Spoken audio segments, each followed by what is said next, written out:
Welcome to The Guardian's weekly Brexit briefing. A summary of developments as the UK heads towards the U-door marked exit.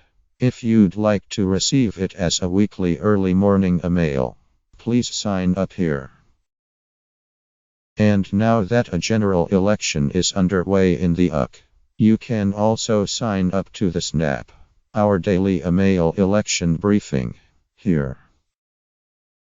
While you're here, producing The Guardian's independent, in-depth journalism takes a lot of time and money. We do it because we believe our perspective matters and it may well be your perspective too. If you value our Brexit coverage, become a Guardian supporter and help make our future more secure. Thank you. The big picture. Not much going on this week. Only the splintering of the French political establishment, radical implications for the Brexit negotiations, and the start of campaigning for a shock general election. The independent centrist Emmanuel Macron is now favorite to win the French presidential election against the far-right Front National's Marine Le Pen. But, like the map of Britain after Brexit, the French election showed a country divided, but not just between the two frontrunners. Polls leading up to election night pointed to the possibility of a place in the final round for center-right mainstream François Fillon, of Les Républicains, once favorite to win but dogged by political scandal, and the veteran left-wing radical Jean-Luc Mélenchon, whose sudden surge in popularity took everyone by surprise apart from those who had watched the 2015 Labour leadership election. Macron's social liberalism and business-friendly values meant his projected victory over Le Pen was welcomed across the political spectrum in the UK, from former Chancellor George Osborne, who called him "my friend," to Liberal Democrat leader Tim Farron and Labour's former business secretary, Chuka Umunna. However, the lukewarm reactions of some Eurosceptic UK newspapers betrayed some nerves as the UK begins to contemplate a Macron presidency. Ministers will guess he is likely to drive a hard bargain at the negotiating table, and has floated tearing up Le Touquet agreement, which sees UK customs and border officials based across the Channel. He has said. The view from Europe. European politicians breathed a sigh of relief this week that Macron looks set to beat his far-right rival, according to polling that puts him up to 25 percentage points ahead. The European Commission president broke protocol to wish Macron well in the second round of the French presidential election. He was also congratulated by Jean-Claude Juncker, president of the European Commission. When the choice is set along these lines, for Jean-Claude Juncker, who has spent 35 years of his life defending Europe's values and the need for cooperation, the choice is pretty obvious, said his spokesman, Margaritis Schinas. The EU's chief Brexit negotiator, Michel Barnier, described Macron as a patriot and European, who he felt confident would beat Le Pen. France must remain European, he said.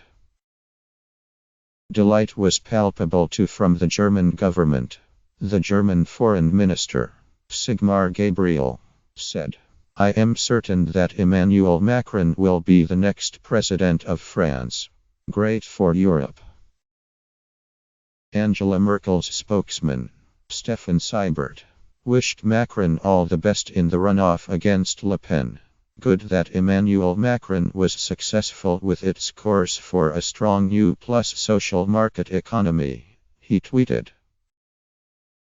Le Pen's response to her uphill battle was a radical one, temporarily quitting her post as leader of the Front National on Monday.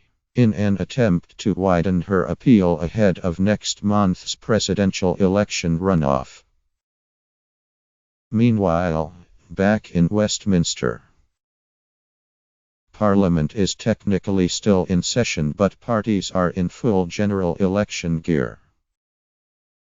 Voters are being urged to unseat prominent Brexit-supporting MPs such as Ian Duncan-Smith, Theresa Villiers and Kate Hoey by Open Britain, the successor organisation to Britain's Pro-EU Remain campaign. The group has drawn up an attack list of 20 seats, held mostly by Conservative MPs, where constituents voted to stay in the EU but their representatives are Brexit supporters. Campaigner Gina Miller and former Prime Minister Tony Blair have also called for Labour to vote tactically in the election to send a pro-Remain message.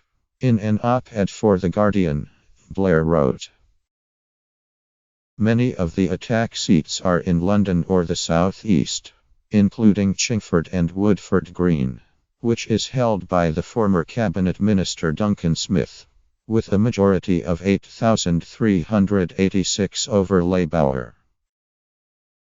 Nigel Farage confirmed he will not make his eighth bid for Parliament as UKIP leader Paul Nuttall struggled to make the case for the party's relevance, launching a blitz of anti-Muslim policies including a ban on the face veil at an event on Monday. The UKIP leader has not even confirmed whether he himself will seek election after his high-profile by-election defeat in Stoke Central a few weeks ago, although he has given a hint he may not stand. On Tuesday, Labour's shadow Brexit Secretary Keir Starmer will set out the party's vision for Brexit, pledging to scrap the Brexit White Paper and replace it with new negotiating priorities with the emphasis on keeping the benefits of the single market and customs union. You should also know. Read these. Natalie Naugared writes in The Guardian that voters should not assume a Le Pen defeat is a done deal. Left-wingers and ultra-conservatives could yet hand the French presidency to the Front National candidate by refusing to back Macron. In The New Statesman, Stephen Bush says much is being made of the success of Macron's new party En Marche as a sign of how the political system can be remade, but the result may be something far less radical. Tweet of the week. Ed Miliband gets sassy.